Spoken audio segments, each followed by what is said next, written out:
ಇವತ್ತು ಸೂಪರಾಗಿರೋ ಬ್ರೇಕ್ಫಾಸ್ಟ್ ಮಾಡಿದ್ದೀನಿ. ಯಾಕೆಂದರೆ ನನಗೆ ತುಂಬಾ ಖುಷಿಯಾಗಿದೆ. ಯಾಕೆಂದರೆ ರಾಗಿ ಹಿಟ್ಟಿಂದ ಇಷ್ಟು ಚೆನ್ನಾಗಿರೋ ಉಪ್ಪಿಟ್ಟು ಮಾಡ್ಬೋದಾ ಅಂತ ನನಗೂ ಆಶ್ಚರ್ಯನೂ ಆಗ್ತಾಯಿದೆ. ಅದನ್ನು ನಿಮಗೂ ತೋರಿಸೋಣ ಅಂತ ಈಗ ರಾಗಿ ಉಪ್ಪಿಟ್ಟು ಮಾಡೋಣ. 1 ಲೋಟ ರಾಗಿ ಹಿಟ್ಟನ್ನು ಡ್ರೈ ಆಗಿ ಹುರ್ಕೊಳ್ಳೋಣ ಸ್ವಲ್ಪ.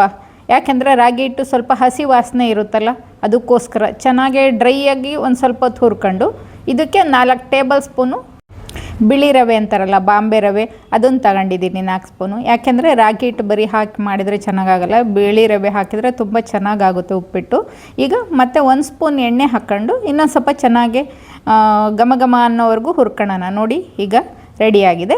ಈಗ ಸಾಕು, ಹುರಿದು ತೆಗೆದಿಟ್ಟು ಮತ್ತೆ ಒಗ್ಗರಣೆ ಹಾಕೋಣ. 3 ಸ್ಪೂನ್ ಎಣ್ಣೆ ಹಾಕಿ ಸಾಸಿವೆ ಸಿಡ್ಸೋಣ. ಸಾಸಿವೆ ಸಿಡಿಸಿದ್ಮೇಲೆ ಮೊದಲು ಸ್ವಲ್ಪ ಗೋಡಂಬಿನ ಹುರ್ಕೊಳ್ಳೋಣ, ಹುರಿದು ಎತ್ತಿಡ್ಕೊಳ್ಳೋಣ. ಯಾಕೆಂದರೆ ಕೊನೆಗೆ ಅಲಂಕಾರ ಮಾಡೋದಕ್ಕೆ ಬಳಸೋಣ. ಗೋಡಂಬಿ ಹುರಿದಿದೆ, ತೆಗೆದಿಡೋಣ. ಈಗ 1 ಸ್ಪೂನ್ ಸಾಸಿವೆ, ಜೀರಿಗೆ, ಕಡಲೆಬೇಳೆ, ಉದ್ದಿನಬೇಳೆ, ಈರುಳ್ಳಿ, ಹಸಿಮೆಣಸಿನ್ಕಾಯಿ ಹಾಕಿ ಚೆನ್ನಾಗಿ ಟ್ರಾನ್ಸ್ಪರೆಂಟ್ ಆಗೋವರೆಗೂ ಕೈಯಾಡೋಣ. ಈಗ ಒಣಮೆಣಸಿನ್ಕಾಯಿ, ಕರಿಬೇವು ಹಾಕೋಣ. ರಾಗಿ ಉಪ್ಪಿಟ್ಟು ಇಷ್ಟು ರುಚಿ ಇರುತ್ತೆ ಅಂತ ನಾನು ಅಂದ್ಕೊಂಡೇ ಇರಲಿಲ್ಲ, ಅಷ್ಟು ಚೆನ್ನಾಗಾಗುತ್ತೆ. ನೀವು ಒಂದ್ಸತಿ ಟ್ರೈ ಮಾಡಿ. ಬೀನ್ಸ್ ಹಾಕೋಣ. ತರಕಾರಿಗಳು ಒಂದೊಂದಾಗಿ ಹಾಕೋಣ. ಕ್ಯಾರೆಟು, ಆಲೂಗೆಡ್ಡೆ ತರಕಾರಿ ಹಾಕಿದರೆ ಉಪ್ಪಿಟ್ಟು ಚೆನ್ನಾಗಿರುತ್ತೆ. ಟೊಮೆಟೊ ಚೆನ್ನಾಗಿ ಕೈ ಆಡೋಣ. ತರಕಾರಿ ಸ್ವಲ್ಪ ಫ್ರೈ ಆಗಲಿ. ಆದರೆ ತರಕಾರಿ ಯಾವಾಗಲೂ ತುಂಬ ಜಾಸ್ತಿ ಬೇಯಿಸಬಾರ್ದು. ತರಕಾರಿಗಳು ಏನು ಕಲರ್ಫುಲ್ಲಾಗಿ ಕಾಣ್ತಾ ಇದೆಯಲ್ಲ, ಈಗ ತರಕಾರಿಗೆ ಉಪ್ಪಿಟ್ಟಿಗೆ ಉಪ್ಪು ಹಾಕೋಣ. 1 ಇಂಚು ಹಸಿ ಶುಂಠಿನ ತುರಿದು ಹಾಕೋಣ. ಶುಂಠಿ ಹಾಕಿದರೆ ಉಪ್ಪಿಟ್ಟಿನ ರುಚಿ ಹೆಚ್ಚುತ್ತದೆ, ಘಮ ಘಮ ಅನ್ನುತ್ತೆ, ಹೆಲ್ತಿಗೂ ಒಳ್ಳೆಯದು.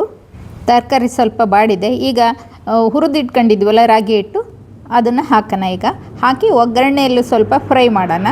ಯಾಕೆಂದರೆ ರಾಗಿ ಹಿಟ್ಟು ಚೆನ್ನಾಗಿ ಫ್ರೈ ಆದಷ್ಟು ಉಪ್ಪಿಟ್ಟು ರುಚಿಯಾಗಿ ಬರುತ್ತೆ. ಅದಕ್ಕೋಸ್ಕರ ರಾಗಿ ಹಿಟ್ಟು ಇನ್ನೊಂದು ಸ್ವಲ್ಪ ಫ್ರೈ ಮಾಡೋಣ. ಈ ಥರ ಮಾಡಿದರೆ ಗಂಟು ಆಗೋದಿಲ್ಲ, ಚೆನ್ನಾಗಾಗುತ್ತೆ ಉಪ್ಪಿಟ್ಟು.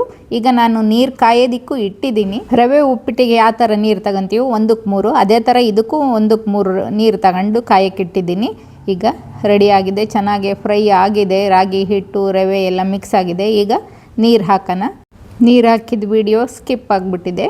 ಈಗ ಮಾಗೋದಕ್ಕೆ ಪ್ಲೇಟ್ ಮುಚ್ಚಿ ಇಡೋಣ.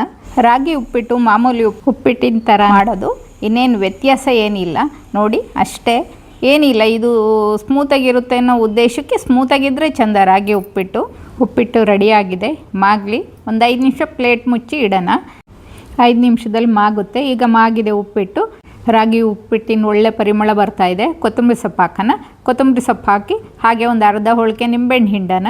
ನಿಂಬೆಹಣ್ಣು, ಕೊತ್ತಂಬರಿ ಸೊಪ್ಪು ಎಲ್ಲ ಹಾಕಿದರೆ ರುಚಿ ಇನ್ನೂ ಹೆಚ್ಚುತ್ತೆ. ಇಷ್ಟೊಂದು ತರಕಾರಿ, ಇಷ್ಟೊಂದು ಐಟಮ್ ಎಲ್ಲ ಹಾಕಿ ಉಪ್ಪಿಟ್ಟು ಮಾಡಿದ್ಮೇಲೆ ರುಚಿ ಆಗದೆ ಇರುತ್ತಾ. ಈಗ ಪ್ಲೇಟಿಗೆ ಸರ್ವ್ ಮಾಡೋಣ. ರಾಗಿ ಹಿಟ್ಟಿನ ಉಪ್ಪಿಟ್ಟು ರೆಡಿ. ಎಷ್ಟು ಚೆನ್ನಾಗಿದೆ, ಅಷ್ಟೇ ರುಚಿಯಾಗೂ ಇತ್ತು. ನೀವು ಒಂದ್ಸತಿ ಮಾಡಿ ಹೇಗಿತ್ತು ಅಂತ ತಿಳಿಸಿ. ಪಂಕಜಾಸ್ ವೆಜ್ ಕುಕಿಂಗ್ ಚಾನಲ್ ವೀಕ್ಷಣೆ ಮಾಡಿದ್ದಕ್ಕೆ ಧನ್ಯವಾದಗಳು. ಸಬ್ಸ್ಕ್ರೈಬ್ ಮಾಡಿ, ಶೇರ್ ಮಾಡಿ, ಲೈಕ್ ಮಾಡಿ, ಕಾಮೆಂಟ್ ಮಾಡಿ.